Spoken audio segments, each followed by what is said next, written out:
우리 성경 말씀 교독합니다. 열왕기상 15장.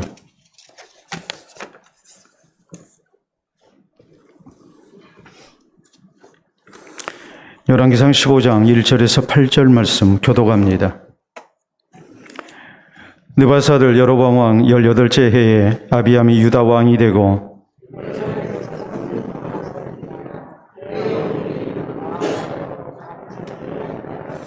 아비암이 그의 아버지가 이미 행한 모든 죄를 행하고 그의 마음이 그의 조상 다윗의 마음과 같이 아니하여 그의 하나님 여호와 앞에 온전하지 못하였으나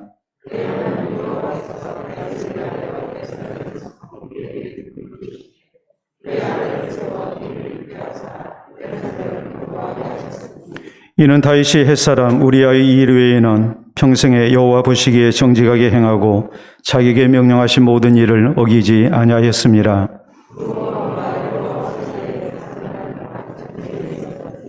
아비암과 여로보암 사이에도 전쟁이 있으니라. 아비암의 남은 사적과 그 행한 모든 일은 유다 왕 역대지략에 기록되지 아니하였느냐.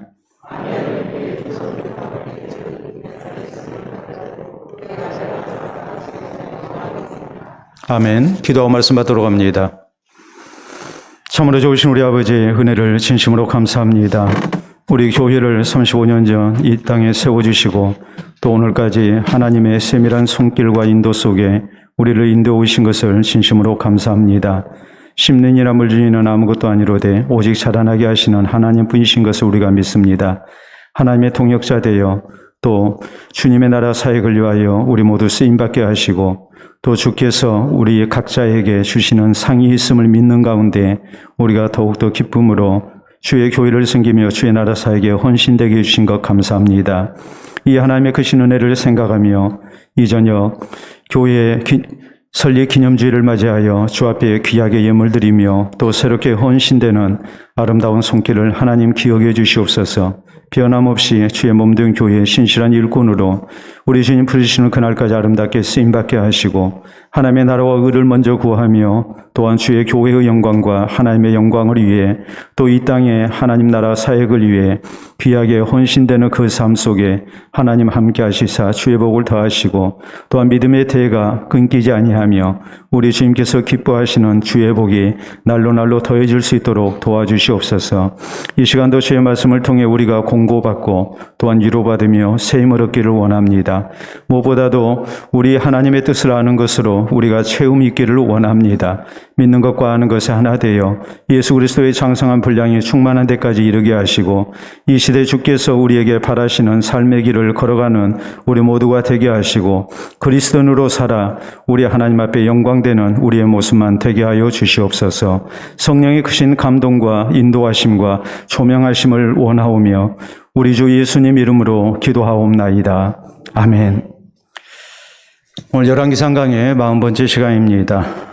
전쟁을 가리켜서 인류가 저지를 수 있는 가장 극악한 죄악이라고 이렇게 얘기를 합니다.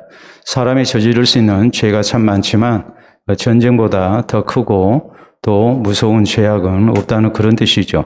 그 이유가 뭐겠습니까? 먼저는 대량살상이라는 엄청난 그런 범죄가 나타납니다.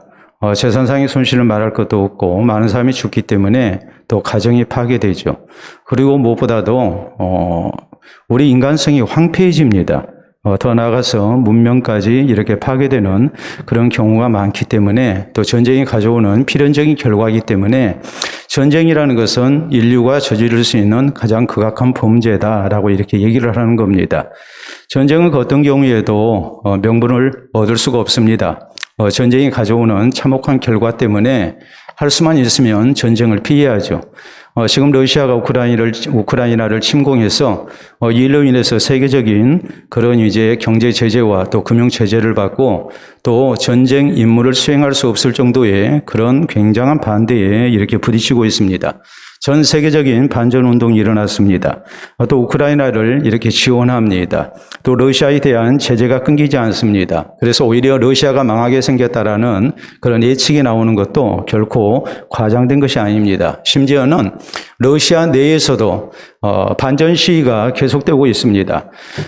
이 반전 시위하는 사람들을 잡아다가 감옥에 가두는데 그 수가 수천 명이어도 계속해서 러시아 내에 양심적인 세력이 이렇게 이 평화운동, 반전운동을 벌이고 있는 것을 보면 전쟁이라는 것이 우리가 꼭 피해야 하는 그런 아주 무서운 범죄라는 것을 다시 한번 깨달을 수 있습니다. 우리나라가 오래도록 남북 간의 대치 상태에 있습니다. 아무래도 남북 간에 대치하다 보니까 이렇게 체제 경쟁이 지금까지 이루어져 왔죠. 다시 말해서 민주주의와 공산 독재 가운데 어느 것이 더 나으냐 하는 이런 경쟁이 지금까지 계속돼 왔습니다. 그러다 보니까 서로 긍정적인 요소가 분명히 있었음에도 불구하고 전쟁이라는 참혹한 과정을 거쳤기 때문에 다시는 전쟁을 해서는 안 된다는, 전쟁은 곧 우리 민족의 공멸을 뜻한다는 것을 우리는 너무나도 잘 압니다. 우리는 지난 시간에 남유다의 여로보암 왕이 북이스라엘의 여로보암 왕과 이렇게 서로 경쟁하는 가운데 이제 두 나라가 어떤 길을 걸었는가라는 것에 대한 말씀을 쭉 살펴왔습니다. 남유다의 여로보암 왕은 하나님의 복으로 나라가 견고해졌을 때에 하나님의 율법을 버리고 우상을 숭배합니다. 또 모든 백성들이 왕을 따랐습니다. 그러다 보니까 결국 하나님의 징벌을 피할 수가 없었고 애굽 왕 시삭에 이런 공격을 당하게 됩니다. 금방패를 빼앗겼습니다. 또 놋방패로 이것을 대신합니다. 그래서 하나님을 섬기는 것과 우상을 숭배하는 것, 그 차이가 얼마나 큰가라는 것을 하나님께서는 분명하게 생생하게 이렇게 나타내셨습니다. 그뿐만이 아니라 성경은 말씀하시기를 남유다의 여로보암 왕과 북이스라엘의 여로보암 왕 사이에 저희 사는 날 동안 항상 전쟁이 있었다, 이렇게 말씀을 해서 이것이 얼마나 하나님 앞에 불행한 모습이었는가라는 것을 이렇게 지적을 하십니다. 오늘 본문에 있는 말씀은 이 르호보암 왕이 죽습니다. 그리고 아들 야비암이 이제 왕이 올랐습니다.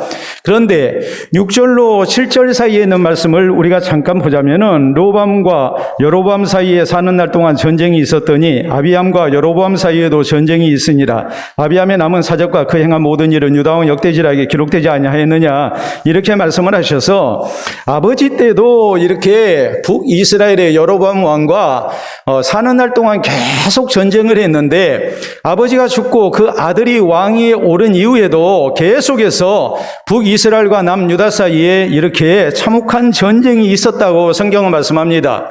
왜 그렇게 불행한 역사가 계속 이어지고 있었을까요?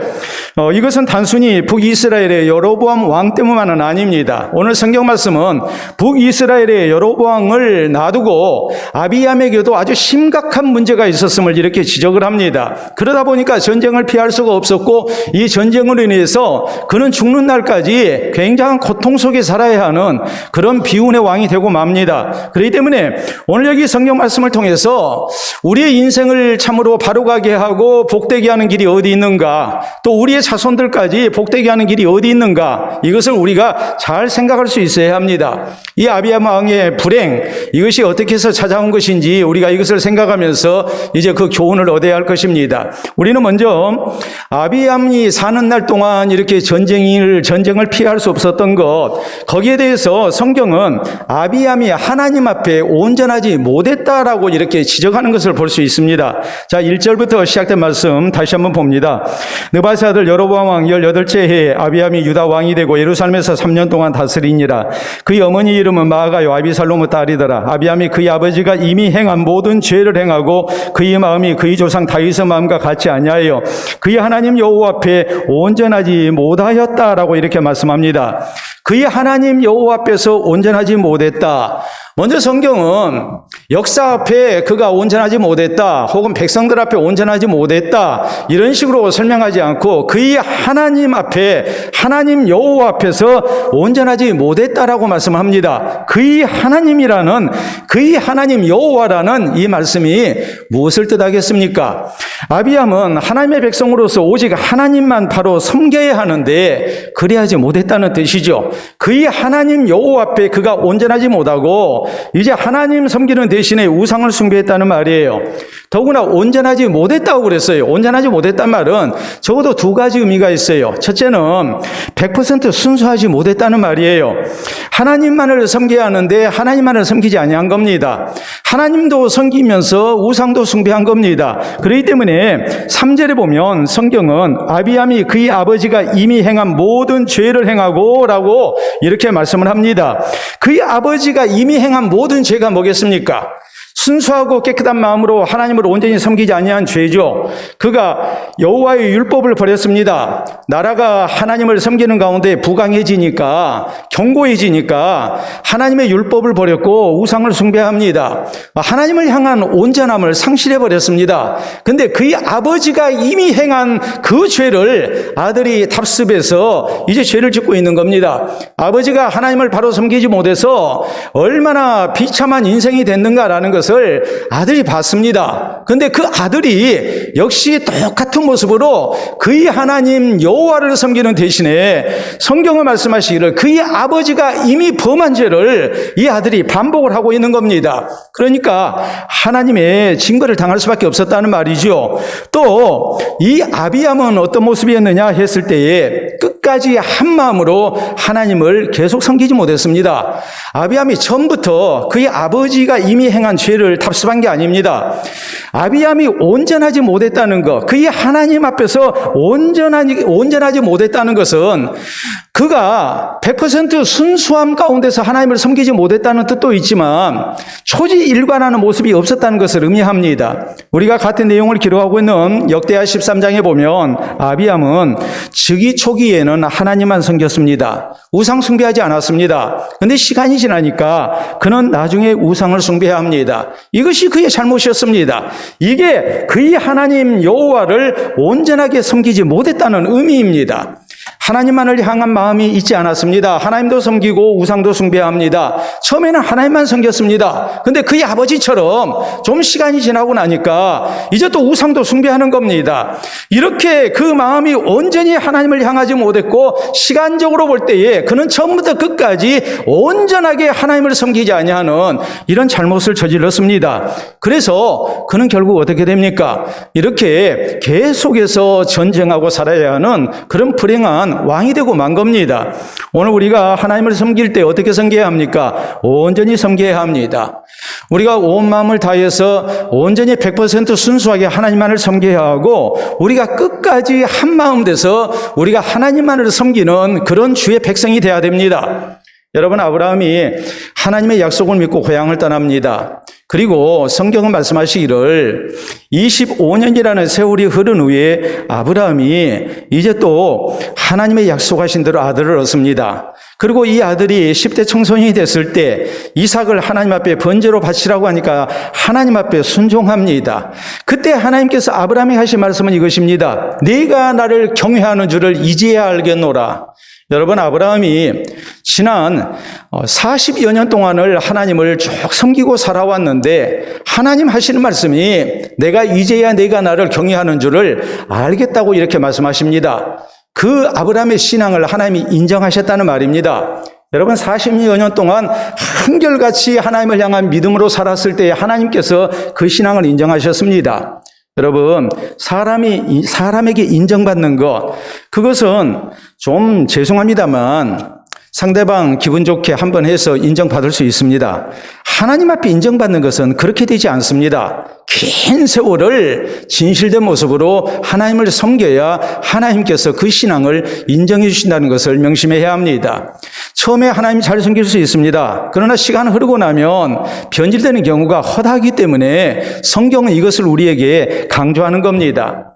애굽에서 나왔던 이스라엘 백성들 처음에는 얼마나 하나님을 기뻐하고 하나님 섬깁니까? 그렇지만은 어려운 일 만나면 하나님 약속을 저희는 잃어버립니다. 그리고 하나님을 향해서 불평하고 원망합니다. 불신앙 가운데 빠집니다. 하나님을 배신합니다. 그래서 광야에서 죽어갔습니다. 여러분, 이런 모습을 우리 하나님께서 뭐라고 말씀하십니까? 너희가 나를 10번이나 거역했다. 나를 10번이나 배반했다고 말씀합니다. 여기서 말하는 10번은 이스라엘 백성들이 광야 생활 40년 동안에 꼭 10번만 하나님을 배신했다는 말이 아니에요. 10이라는 완전수를 통해서 끝없이 계속 반복해서 하나님을 향한 불신앙을 이렇게 드러냈다는 것을 의미해요. 우리 예수님께서 들려주신 비유 가운데 씨 뿌리는 비유가 나오죠. 자, 길가에 뿌려진 씨는 말씀이 이렇게 뿌려졌을 때 마귀가 와서 곧 그 말씀을 믿지 못하도록 가리는 경우를 얘기하는 것이고, 돌밭에 뿌려진 씨는 금방 믿는다고 이렇게 작심도 하고 했지만 말씀을 인하여 환난이나 박해가 일어나는 때 곧 넘어지는 자라고 말씀합니다. 가시떨기밭에 뿌려진 씨에 대해서 우리 주님은 뭐라고 해석을 하셨습니까? 생활의 염려, 이 생의 염려와 재물에 대한 유혹 때문에, 또한 세상 향락 때문에 저희가 결실치 못하는 자라고 말씀합니다. 반면에 우리가 추구해야 할 신앙의 아름다운 자세, 좋은 밭에 뿌려진 씨에 대해서 주님은 말씀하십니다. 착하고 좋은 마음으로 말씀을 받고 지키는 가운데에 인내하여 결실하는 자라고 말씀합니다. 인내입니다. 다시 말하자면 깨끗한 마음으로, 온전한 마음으로 끝까지 인내하며 주의 말씀을 붙들게 될 때에, 그 말씀을 따라 살게 될 때 그 신앙을 하나님이 인정하신다는 말이에요. 그래야만이 우리가 구원에 이르는 복된 신앙 생활을 우리가 해나갈 수 있다는 말이에요. 중국에 한자가 참 많죠. 그런데 중국 역사에 보면 사마은이라는 사람이 나옵니다. 이 사람은 학문과 덕망으로 굉장히 유명한 사람이었습니다. 그에게 사람들이 질문했습니다. 한자 가운데 평생 간직하고 지켜야 할 글자가 무엇입니까? 한자를 꼽는다면 어떤 글자입니까? 여러분, 중국 한자는 대략적으로 6만 여자라고 이렇게 알려져 있습니다. 6만 여자의 한자 가운데, 물론 우리가 상용 한자라 해서 정부에서도 1800자 정도 이렇게 사용을 합니다. 오늘날에는 그보다도 훨씬 덜 사용하죠. 근데 6만 여자의 그런 한자 가운데 정말 잊지 말아야 할 한자는 무엇일까? 가장 소중한 한자는 무엇일까? 여러분 마음속에 어떤 거라고 생각하십니까? 우리가 알고 있는 한자를 우리가 다 동원해도 거기에 우열을 가릴 수 없을 정도로 우리는 물론 한자에 대한 지식이 일천하고 부족하고 또 잘 알지는 못합니다. 그런데 이 많은 한자 가운데 가장 중요한 한자가 무엇일까 했을 때 사마언은 바로 이 한자라고 했습니다. 여러분 보시게 되면 정성성자입니다. 정성성자가 한자 가운데 가장 중요하다. 정성성자가 뭐겠습니까? 말씀 언변에 이룰 성자입니다. 말한 바를 이루기 위해서 내 최선을 다해서, 내 진실을 다해서 끝까지 그것을 이루기 위해서 노력하는 것, 이것이 정성성자입니다. 사마은이 얘기했던 것은 다른 뜻이 아닙니다. 이 정성성자대로 우리가 살아간다면 우리 인생이 바로 될 수 있다는 말이고, 절대 우리가 곁길로 나가지 않는다는 말이죠. 또 이런 사람이 실패할 수가 없습니다. 내가 말한 바를 이루기 위해서 거기에 책임을 지고 내 최선을 다했을 때, 그래서 원하는 결과를 얻게 됐을 때 그것 이상 훌륭한 것이 없다는 말이에요. 더 보람된 것이 없다는 말이에요. 우리의 신앙생활에도 이 정성성자가 적용이 됩니다. 여러분, 성경은 우리에게 한결같이 말씀합니다. 그의 하나님 여호와를 온전하게 섬겨야 한다고 강조합니다.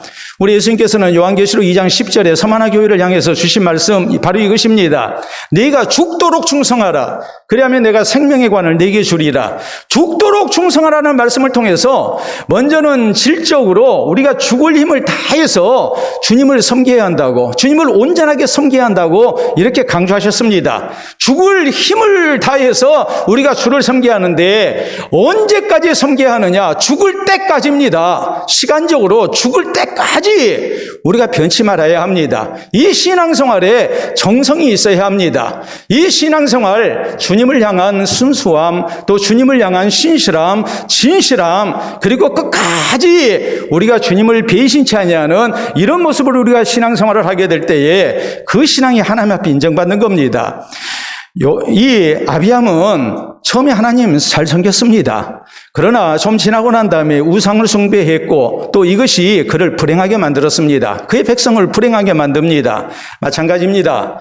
우리가 그의 하나님 여호와, 우리의 하나님 여호와를 온전하게 섬기지 못하게 되면 그것은 절대 바른 신앙이라고 우리가 할 수 없습니다. 그렇기 때문에 우리가 진실함 속에서 신실함으로 온전한 모습으로 우리가 끝까지 하나님을 잘 섬기는 백성들, 또 주님을 향한 신앙으로 끝까지 살아가는 백성들, 그래서 우리의 삶 속에 전쟁이 있기보다는 오히려 하나님이 주시는 평화가 있고 또 하나님께서 우리 가운데 베푸시는 아름다운 인생이 펼쳐지는 이런 이런 은혜를 우리가 허락받을 수 있어야 할 것입니다. 두 번째, 오늘 성경은 또 우리에게 중요한 사실을 강조합니다. 그것은 하나님께서 그럼에도 불구하고 다윗을 위하여 그의 왕위가 이어지게 하셨다는 사실입니다. 자, 4절에 있는 말씀 우리 같이 읽어보도록 합니다.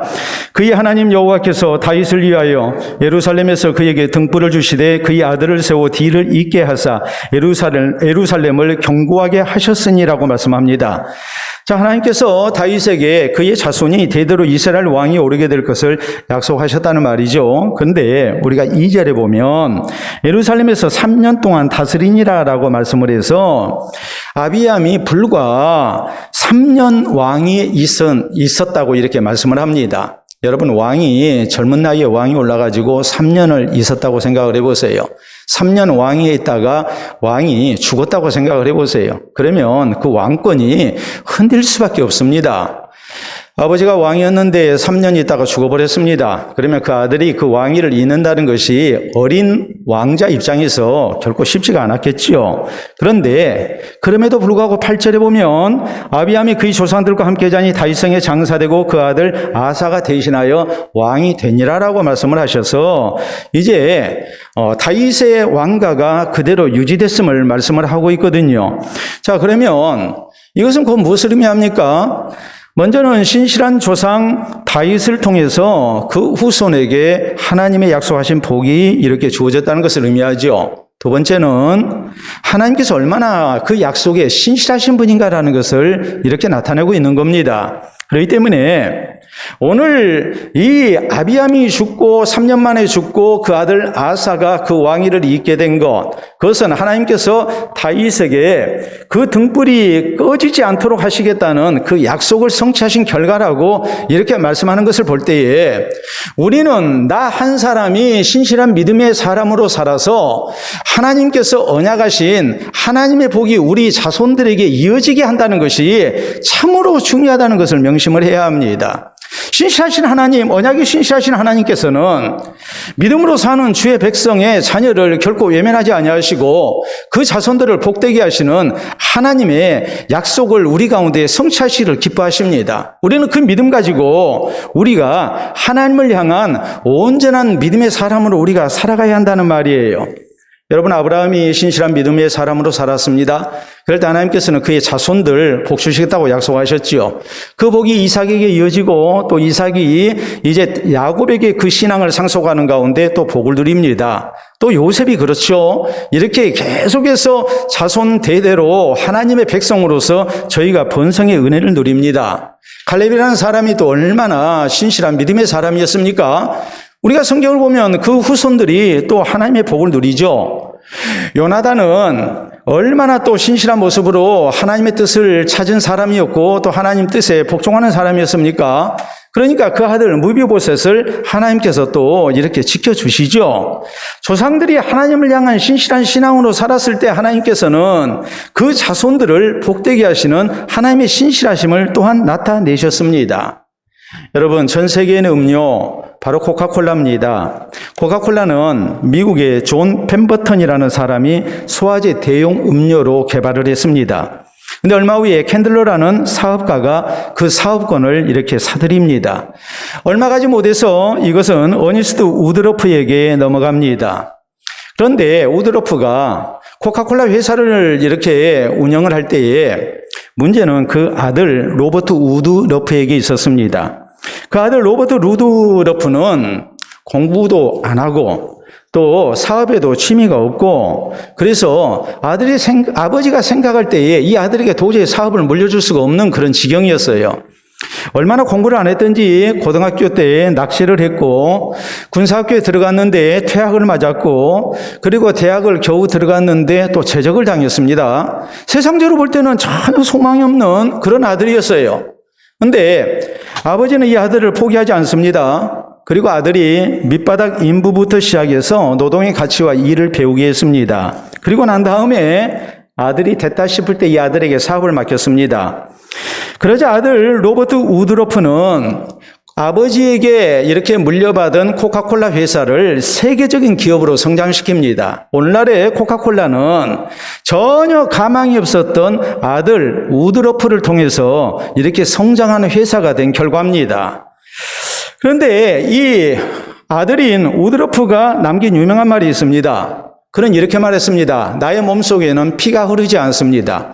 내 몸속에는 코카콜라가 흐릅니다. 그랬습니다. 그 정도로 그는 열정적으로 아버지에게 물려받은 사업을 이렇게 감당했고 회사를 성장시켰습니다. 그런데 우드러프가 했던 말은 또 이것이에요. 저 사람이 저렇게 내 몸에는 피가 흐른 게 아니라 코카콜라가 흐른다고 이렇게 얘기할 정도로 사업에 열정적이었고 모든 것을 이렇게 쏟아 부었기 때문에 코카콜라 회사가 이렇게 세계적인 대기업이 됐다. 사람들이 이렇게 생각할 수밖에 없는 지경이지 않습니까? 근데 우드러프는 그렇게 얘기하지 않았습니다. 그는 이렇게 말합니다. 나의 성공은 아버지가 나를 믿고 기다려주신 결과 때문입니다. 나는 아버지 때문에 성공한 사람이 됐습니다라고 말합니다. 여러분, 우리 성도가 우리 자식들에게 무엇을 남겨야 되겠습니까? 우리는 자손에게 세상의 복은 남기지 못한다 할지라도 하나님의 복을 남기는 부모가 돼야 됩니다. 우드러프의 아버지가 단순히 회사를 남긴 게 아닙니다. 아들이 회사를 잘 경영할 수 있도록 훈련을 시킨 결과로서 아들대에 코카콜라가 세계적인 기업이 된 겁니다. 마찬가지입니다. 우리가 우리의 자식들에게 세상 것을 주기보다는 먼저는 하나님을 향한 신앙을 우리가 남길 수 있어야 합니다. 부모된 우리가 하나님의 신실하신 그 성품을 믿고 약속을 믿고 우리가 오직 하나님을 향한 신앙으로 살아야 합니다. 그래서 우리 자손들에게 하나님을 향한 신앙을 남기고 또 하나님께서 믿음의 부모를 귀히 보시고 그 자손들을 복되게 하시겠다는 하나님의 약속이 또 우리의 자식들에게 성취될 수 있도록 해야 합니다. 부모 때문에 자식이 하나님의 복을 받게 하는 것, 이것이 오늘 그리스도인 된 부모의 그런 책임인 것을 우리가 명심해야 합니다. 부모가 자식이 부모 잘 만나면 이렇게 세상적으로도 복을 받게 돼 있는데 우리 하나님의 백성, 부모된 우리 성도는 우리의 자손들이 믿음의 부모를 조상을 둔 그것 때문에 하나님의 복을 받도록 해야 한단 말이에요. 그 모든 것은 누구에게 달려있겠습니까? 오늘 내가 하나님을 경외하고 온전한 모습으로 하나님을 잘 섬기게 될 때에 이 하나님의 아름다운 언약이 우리의 자손들에게서 성취된다는 사실을 우리가 잊지 마시기를 바랍니다. 자, 우리가 오늘 성경 말씀에 또 하나 중요한 사실이 있습니다. 그것은 다윗이라는 믿음의 조상입니다. 다윗은 그럼 모든 것을 잘했느냐? 다윗은 모든 것을 잘하지 아니했습니다. 다윗에게도 결정적인 허물이 있었고 죄가 있었습니다. 오늘 성경은 그 모습을 5절에 이렇게 말씀합니다. 이는 다윗이 햇사람 우리아의 일 외에는 평생에 여호와 보시기에 정직하게 행하고 자기에게 명령하신 모든 일을 어기지 아니하였습니다 라고 이렇게 말씀을 하죠. 다윗도 허물이 있었다. 허물이 있었음에도 불구하고 다윗은 평생에 하나님 앞에 바로 살려고 애썼다. 그래서 하나님께서 그의 신앙을 인정해 주셨고 그에게 하나님의 은혜를 나타내시고 그 복을 그와 그의 자손들에게 이렇게 허락하셨다라고 말씀합니다. 여러분, 사람이 100% 다 잘할 수는 없는 거죠. 우리는 타락한 존재로서 죄의 부패성을 가지고 태어났습니다. 그렇기 때문에 우리는 자연스럽게 죄를 짓게 돼 있습니다. 여러분, 우리의 자식들을 생각해 보세요. 부모가 자식을 기를 때에 제일 당황스러운 때가 언제겠습니까? 아이 입에서 욕지거리가 나오게 될 때에, 그것도 손님 앞에서 아이가 욕을 하게 되면 깜짝 놀라고 얼굴이 홍당무가 되죠. 가르쳐주지도 않았는데 어디선가 배워서 옵니다. TV를 보고 또 배우는 경우도 많습니다. 그렇기 때문에 그런 것을 볼 때 부모가 굉장히 당황하죠. 근데 그건 꼭 환경의 영향만은 아니에요. 그것은 인간의 죄의 부패성 때문에 그러는 거예요. 이 말은 다른 말로 얘기하자면 우리가 하나님 은혜가 아니고는 절대로 구원받을 수 없는 존재라는 것을 말합니다. 우리가 아무리 하나님 앞에 온전하게 행하려고 한다 할지라도 우리는 100% 온전하게 하나님 앞에 행할 수가 없는 존재입니다. 다윗도 그랬습니다.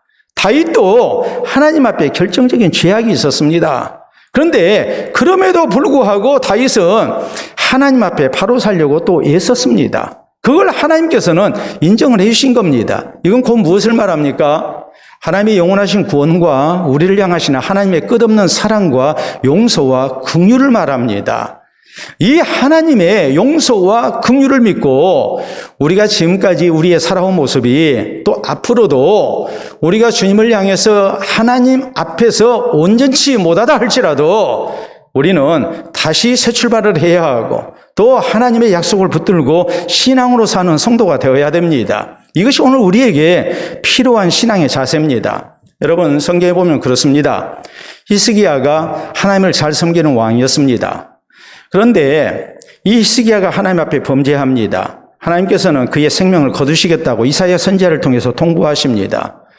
히스기야가 하나님 앞에 눈물로 호소하죠. 그 기도의 제목은 이것이었습니다. 하나님, 내가 선과 정의로 행하려고 노력했던 것을 기억해 주시옵소서.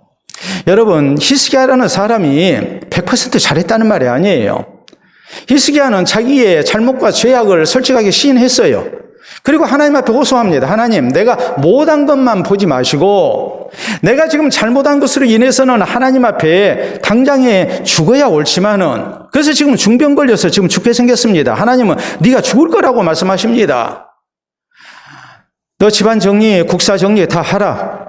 내가 너의 생명을 거둘 것이다. 하나님 이렇게 사형 선고를 내리셨습니다. 그런데 그 하나님의 사형 선고 앞에 히스기야는 눈물로 호소하는 겁니다. 하나님, 내가 하나님 앞에 잘못해서 죽어야 하지만 그래도 내가 하나님 앞에 선과 정의로 살려고 했던 것은 있지 않습니까? 하면서 하나님 앞에 눈물로 호소할 때 하나님께서는 그 기도를 받아주세요. 그리고 이사야 선지자를 통해서 바로 또 통보하게 하십니다. 이사야가 성문을 벗어나기 전에 하나님의 응답이 나타났습니다. 응답이 뭐였습니까? 내가 내 기도를 들었고 내 눈물을 보았노라 그랬거든요. 그리고 네가 병에서 나을 것이고 15년을 더 살게 될 것이다. 하나님 말씀하십니다. 그 결과를 우리가 놓고 보자면 히스기야 그때 나이가 불과 39세였는데 하나님께서는 자식이 없었던 히스기야에게 3년 후에 므낫세라는 아들을 주십니다. 히스기야가 구하지 아니한 것까지 하나님은 허락하셨습니다. 그래서 왕위를 잇도록 하십니다.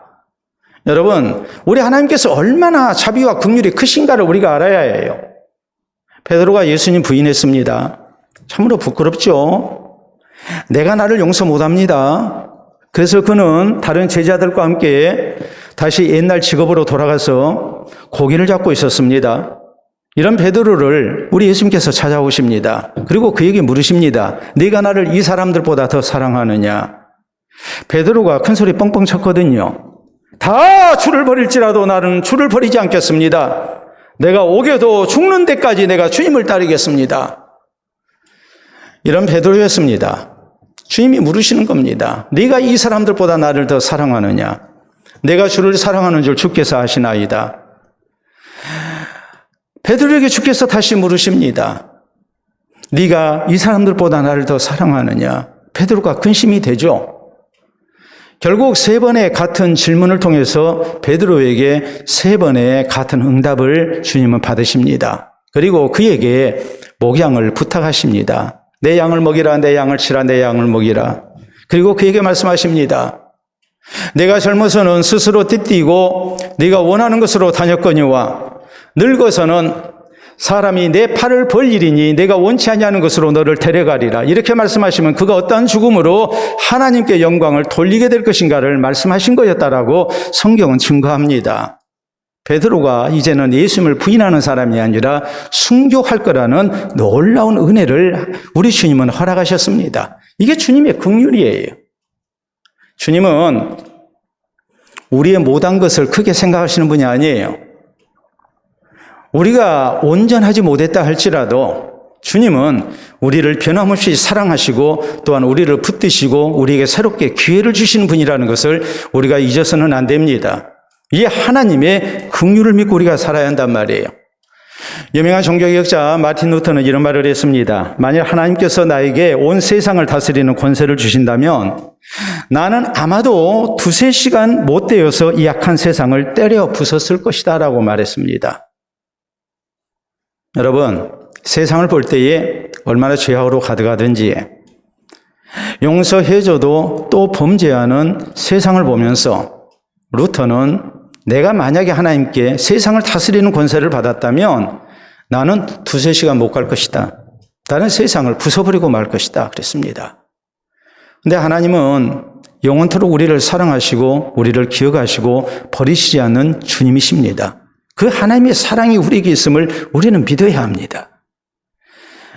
여러분 그렇잖아요? 사람은 고쳐 쓰는 것 아니라고 얘기합니다. 그런데 하나님은 우리를 고쳐 쓰기를 원하십니다. 우리가 완벽하기 때문에 우리를 쓰시는 게 아닙니다.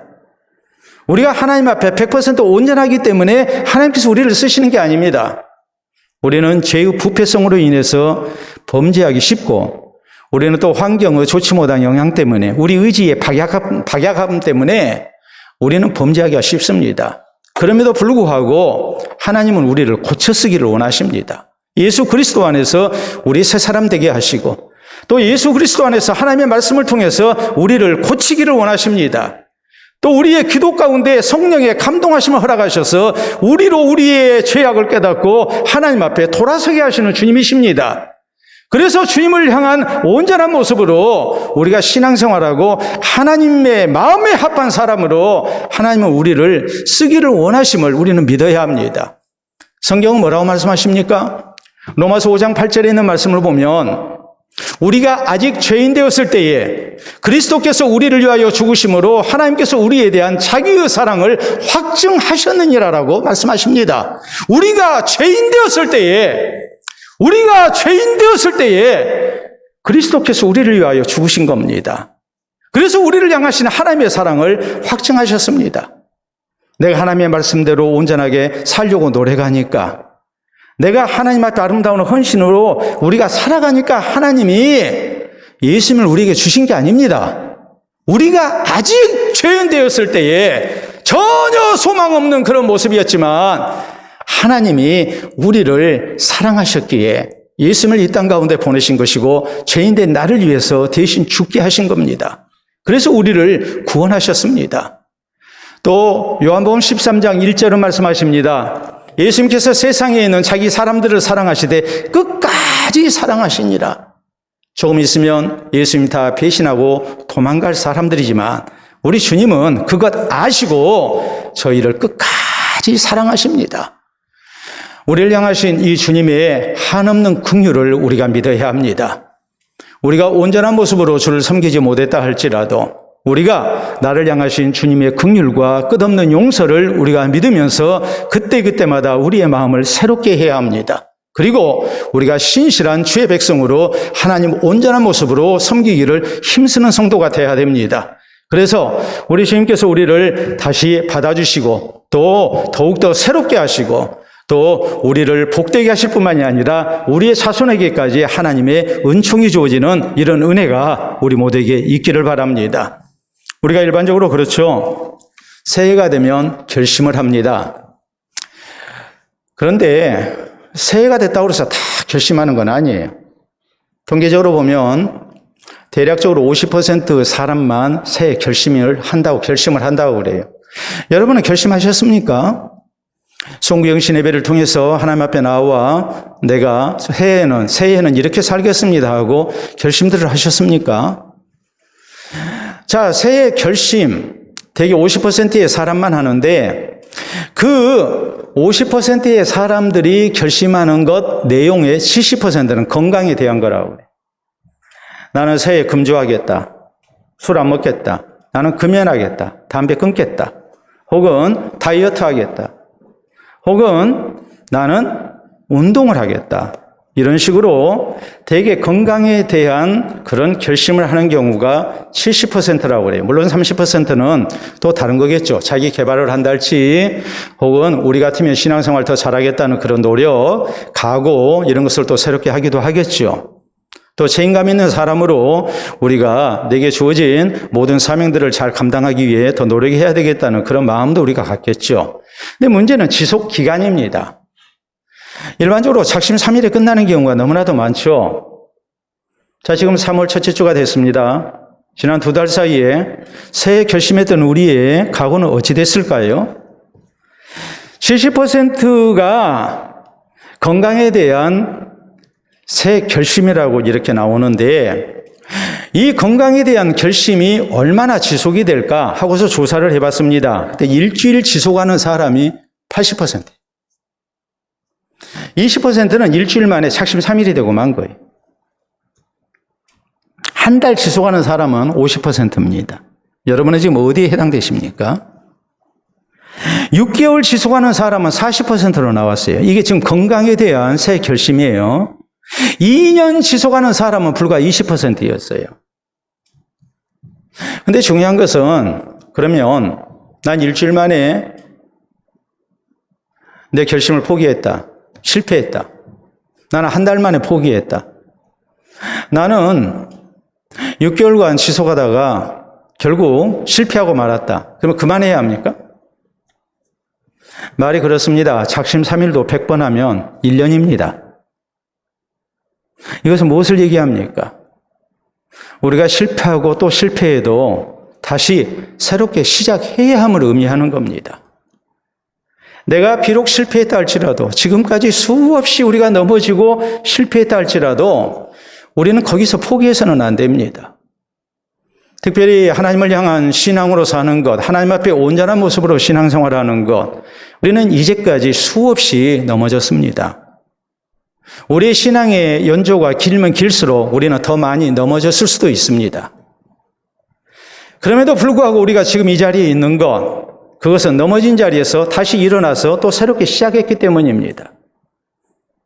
하나님의 말씀을 통해서, 성령의 격려를 통해서 하나님의 끝없는 자비와 긍휼과 용서가 있었기에 우리는 수없이 넘어졌지만 오늘 이 자리에서 또 주님을 경외하고 살 것을 새롭게 다짐하고 있는 겁니다. 이것이 오늘 우리에게 있어야 합니다. 우리 하나님을 온전한 모습으로 섬기면서 살고자 하는 그 신앙의 각오, 내 생명이 다하는 그날까지 내가 오직 하나님을 순수하고 진실된 모습으로 내가 섬기며 살겠습니다라는 이런 각오가 이 시간 우리에게 다시 한번 있어야 합니다. 왜요? 하나님은 우리를 긍휼히 여기시고 용서하기를 기뻐하시는 하나님이시기 때문에 그렇습니다. 이 하나님 앞에 우리가 다시 한번 마음을 다잡고 이제 온전한 모습으로 주를 섬길 것을 다짐하고 우리가 또 믿음의 길을 가야 합니다. 그래서 우리 당대에도 하나님께서 함께 하시고 복 주시는 성도가 되어야 되겠고, 또 이런 모습으로 우리가 믿음을 따라서 사는 가운데 우리의 자손들에게 신앙의 상속과 더불어 하나님께서 그 자손들을 복되게 하시는 신실하신 약속도 성취되는 복을 우리가 허락받을 수 있어야 합니다. 오늘 이 시간 우리가 다시 한번 마음을 새롭게 하고 새 출발하는 은혜가 있기를 바랍니다. 하나님의 용서를 믿고 하나님의 긍휼하심을 믿고 이제 다시 한번 온전한 모습으로 내가 주님을 섬기겠습니다. 그래서 하나님께서 주시는 복된 신앙생활을 우리가 힘쓸 뿐만이 아니라 우리의 자손들에게 하나님을 향한 신앙과 하나님의 약속하신 복을 남기는 믿음의 조상 되겠습니다. 우리가 다시 한번 다짐하고 새 출발하는 은혜가 우리 모두에게 꼭 있기를 바랍니다. 우리 함께 기도합니다. 그가 많이 실패했던 우리의 모습들, 그러나 하나님께서 우리를 붙드시고 포기하지 아니하심을 우리가 다시 한번 기억하며 우리는 이 시간 새롭게 온전한 모습으로 주님만 섬길 것을 다시 한번 다짐할 수 있어야 합니다. 이 다짐 속에 우리가 새 출발하고 또 신앙생활 더욱 잘하고 또 하나님의 언약하신 은총들이 우리와 우리 자손들에게 또한 나타날 수 있도록 우리가 더욱더 신실한 믿음 생활할 것을 기도로 하나님 앞에 약속하는 우리의 모습 될 수 있기를 바랍니다. 기도합니다.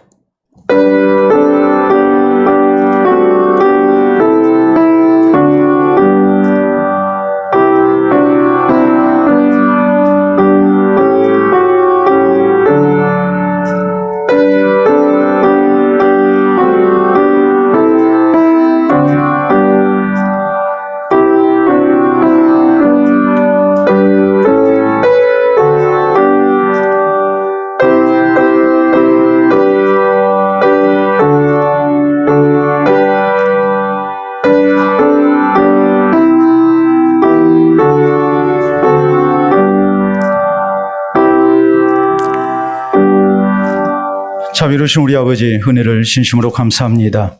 우리 하나님께서 우리를 이제까지 참아주시고 붙드시는 가운데 또 이렇게 주를 경외하는 자리에서 주님 앞에 영광을 돌려드리며 주의 말씀을 통해 우리의 마음을 새롭게 할 수 있도록 은혜 주신 것을 진심으로 감사합니다. 우리를 향하신 하나님의 끝없는 용서와 긍휼을 우리가 믿고 자비로우신 하나님 앞에 우리가 다시 한번 새롭게 새 출발하기를 원합니다. 우리 하나님을 향한 온전한 신앙을 우리가 회복하게 하시고 우리의 생명이 거두어지는 그날까지 우리가 쉼없이 주님과 동행하는 삶을 살아갈 수 있도록 인도하여 주시옵소서. 아버지시여, 자주로 넘어졌던 나를 포기하는 일이 있지 않게 하시고 그럴수록 우리가 하나님의 자비를 믿고 긍휼을 믿고 용서를 믿고 다시 일어설 수 있도록 하시고 주의 손을 붙잡고 우리가 믿음의 길을 달려갈 수 있도록 하나님 은총을 더해 주시옵기를 원합니다. 온전한 믿음 가운데, 신실한 믿음 가운데, 또 진실되고 열심히 있는 믿음 가운데 우리가 주님을 섬겨나가게 하시고 또 신실한 주의 백성들로 살아갈 수 있도록 인도하여 주시옵소서. 이 귀한 모습을 통하여 하나님께서 사랑하시는 주의 자녀들 되게 하시며 우리의 자손들에게 신앙의 유산과 또 하나님 언약하신 하나님의 복을 상속하는 믿음의 조상들이 다 되게 하여 주시옵소서. 오늘을 통해서 다시 한번 주의 위로를 받게 하시고 격려를 받게 하시고 넘어진 자리에서 다시 일어날 수 있는 힘을 얻을 수 있도록 도와주셔서 남은 길 잘 달려가는 우리 모두 되게 하여 주시옵소서. 감사하오며 우리 주 예수님 이름으로 기도하옵나이다. 아멘.